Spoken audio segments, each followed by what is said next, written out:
Hello et bienvenue sur ma chaîne. Si t'as jamais vu ma tête, je m'appelle Sacha et je suis la créatrice du compte Instagram Amical Manguine. Amical Manguine, c'est un projet qui a pour but de visibiliser l'histoire, la culture et les vécus lesbiens. Si tout ça t'intéresse, n'hésite pas d'ores et déjà à t'abonner, à mettre un pouce bleu, à venir nous suivre sur Instagram, sur TikTok ou même à venir écouter notre tout nouveau podcast sur Spotify, Apple Podcasts et toutes les autres plateformes.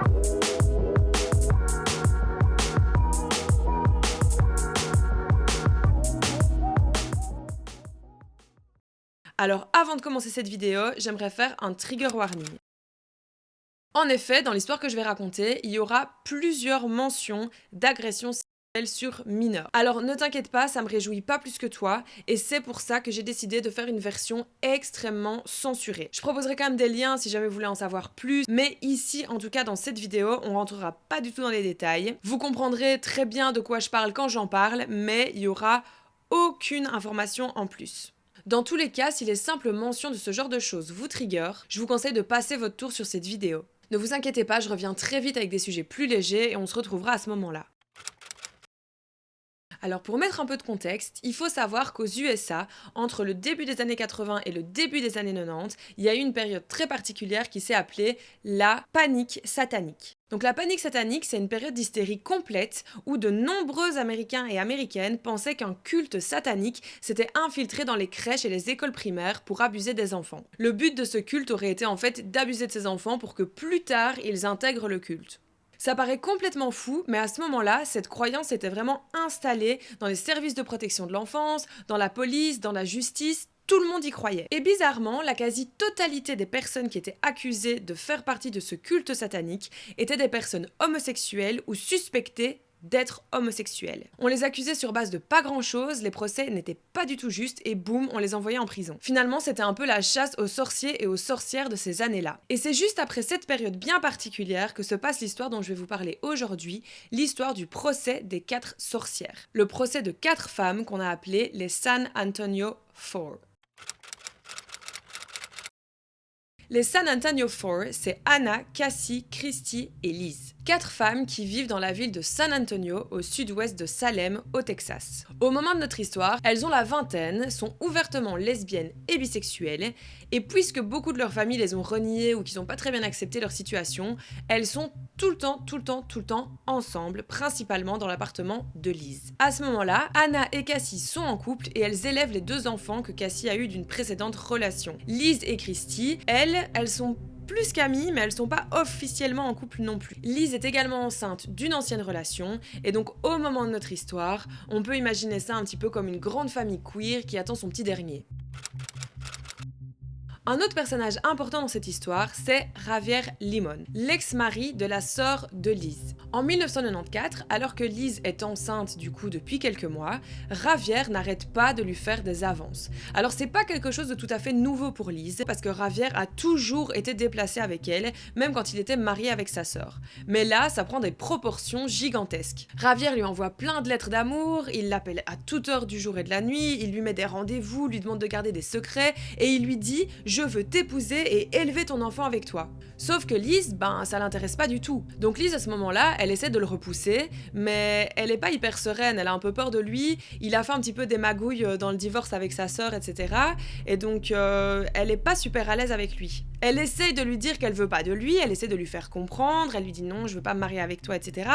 Mais elle arrive pas à être ferme, quoi, tu vois, c'est normal, la fille, elle est complètement désemparée. Du coup, ses amis, Anna, Cassie et Christy, lui disent « Écoute, il faut que tu coupes les ponts avec ce mec-là, ça devient vraiment glauque, il faut vraiment que tu mettes un terme complet à cette relation. » Mais Liz, elle avait beaucoup de mal à gérer la situation. Il faut quand même savoir que Javier et la sœur de Liz avaient eu 2 enfants, et que Liz, elle était assez proche de ses nièces, donc des filles de Javier.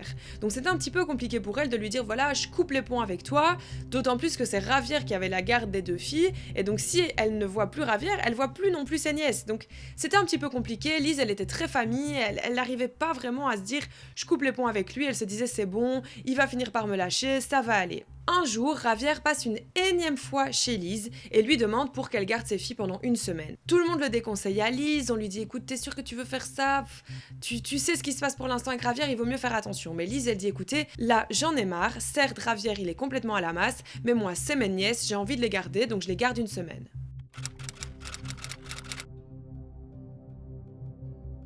Et quelques mois plus tard, alors que Stéphanie et Vanessa, les nièces de Lise, sont retournées chez leur père depuis un bon moment, Lise reçoit de la visite. On toque à sa porte, elle ouvre et là, elle se retrouve nez à nez avec un agent de police. Cet agent de police l'embarque directement et lui explique qu'elle et ses amis sont accusés d'avoir collectivement agressé les filles de Ravière. Et alors que Lise essaie de comprendre ce qui se passe, l'agent de police il veut rien entendre. Et il lui dit voilà, moi j'ai des questions à vous poser, vous vous taisez, moi je vous pose les questions. J'aimerais bien savoir 1. Est-ce que vous êtes lesbienne?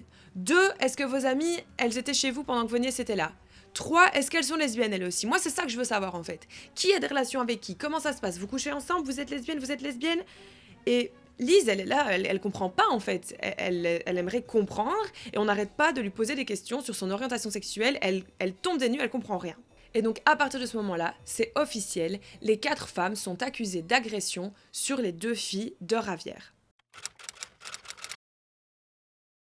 Dès le début du procès de Lise, Anna, Cassie et Christy, les règles de base ne sont pas du tout respectées. Alors qu'il leur avait été promis qu'on ne mentionnerait pas leur lesbianisme, tout y est toujours ramené. Tout comme le premier agent de police auquel Lise a fait face, l'accusation, le juge, les jurés, tout le monde est obsédé par leur lesbianisme. Et finalement, ils se concentrent beaucoup plus là-dessus que sur le reste de l'histoire. Le reste de l'histoire qui pourtant, pour un œil observateur, dit beaucoup de choses sur ce qu'il s'est réellement passé. En effet, quand Stéphanie et Vanessa témoignent, elles font énormément d'erreurs. Alors jusque-là, on peut se dire simplement que ces 2 gamines qui sont complètement traumatisées, qui viennent témoigner, et qu'elles se trompent, c'est des choses qui peuvent tout à fait arriver. Mais en y regardant plus loin, certains experts du côté de la défense mettent le doigt sur des choses très particulières. D'abord, ils disent remarquer dans le témoignage des 2 petites, qui ont à ce moment-là même pas 10 ans, des références à des films pour enfants. La description des scènes d'agression paraît presque fantastique et ressemble très peu aux témoignages qu'on a l'habitude de voir dans ce genre de procès. Et la deuxième chose qui marquera profondément Michelle Mondo,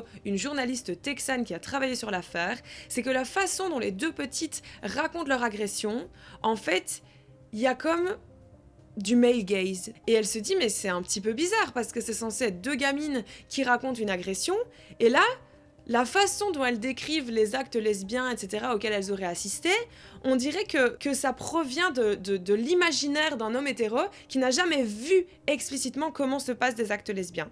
Pourtant, ces informations ne sont d'aucune aide pour les 4 femmes. En décembre 1997, Lise est alors définitivement condamnée à 37 ans de prison.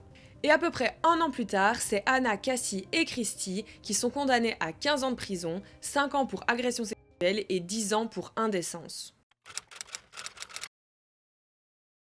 10 ans plus tard, en 2008, alors que Lise, Anna, Cassie et Christy sont toujours en prison, Darrell Otto, un biologiste canadien, entend parler du procès des 4 sorcières dans le cadre de ses recherches. Et dans cette histoire, il trouve qu'il y a quelque chose de très atypique. Il comprend pas très bien comment ça a pu se passer, ça ressemble pas du tout au cas qu'il a l'habitude de traiter.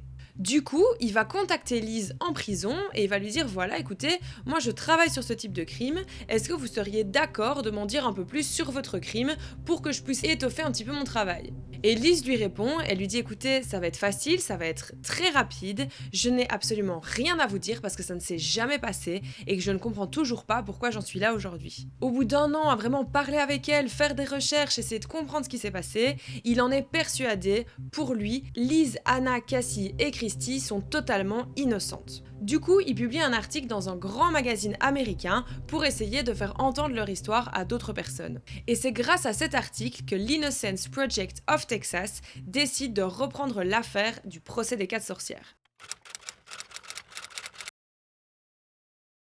L'Innocence Project of Texas, c'est une organisation à but non lucratif qui veut améliorer le système de la justice en aidant toutes les personnes qu'ils pensent être accusées à tort.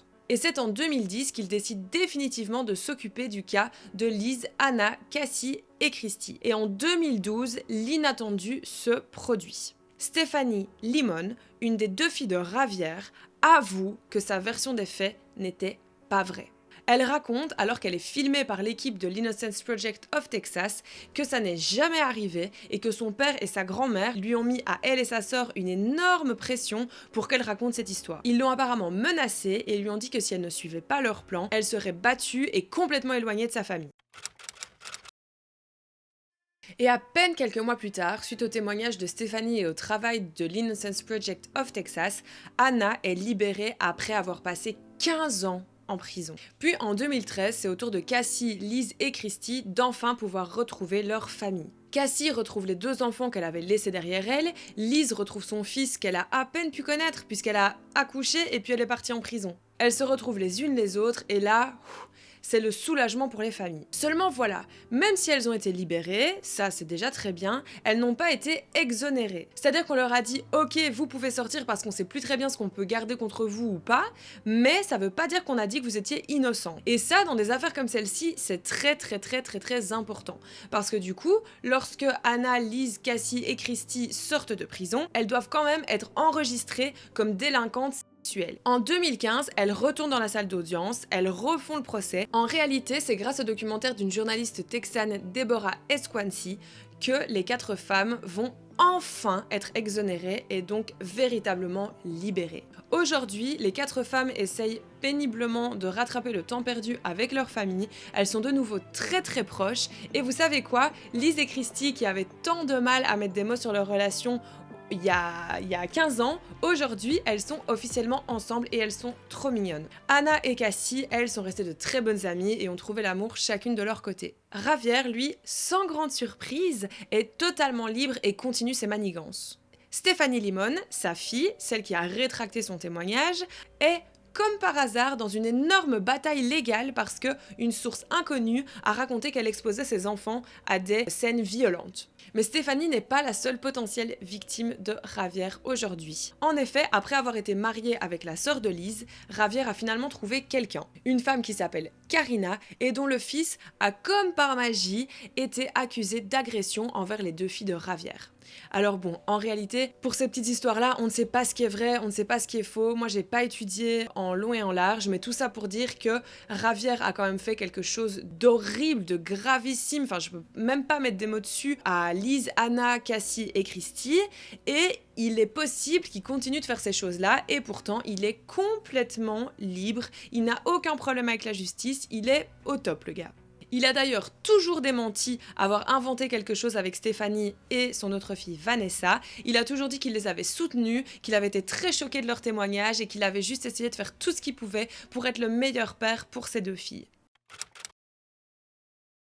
Bon, même si en général je préfère raconter des histoires un petit peu plus légères, j'ai trouvé ça très important de parler de cette histoire-ci. C'est vrai que quand on entend une histoire de procès des 4 sorcières, de femmes qui auraient soi-disant abusé d'enfants, etc., on a l'impression qu'on est sur des accusations du Moyen-Âge. Et pourtant, absolument pas. L'histoire, elle date des années 90, donc c'est vraiment pas loin. Les 4 femmes ont été libérées très récemment, quoi.